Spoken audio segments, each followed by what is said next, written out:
Ya punten bah, iya badai ngalajengkeun anu kamari didugikeun perkawis Kaprabuan Siliwangi. Sataacana pan dicarioskeun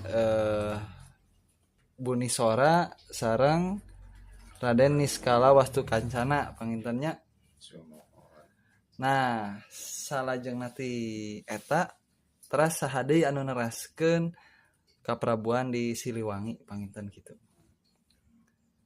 Lamun kamari urang enggeus ngaguar ngeunaan Prabu Wangi diteraskeun ka Maharaja Prabu Siliwangi.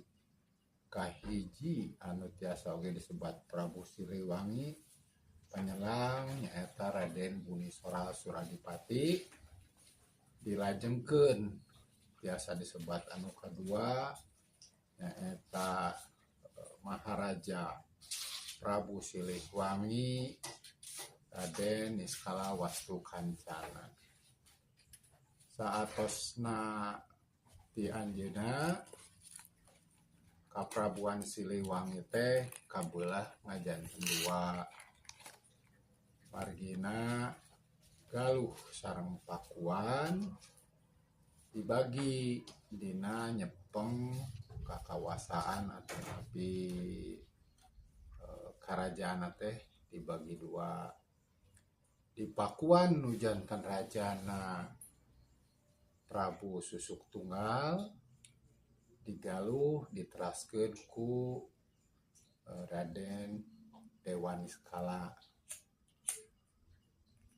Janten saatos di Maharaja Prabu Siliwangi Niskala Wastukancana aya dua Prabu Siliwangi mung nyepeng wilayah anu tos dibagi janten teu disebat Maharaja, disebatna teh Raja Prabu Siliwangi.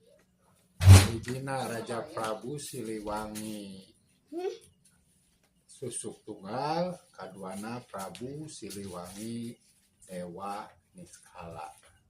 Mung bentena anu dua ngawitan disebat Maharaja, margi nyepeng Galuh sareng Pakuan, anu dua salajengna mah tos dibagi dua, nyepeng wilayah wewengkon masing-masing nyaeta Galuh sareng Pakuan dipisahkeun.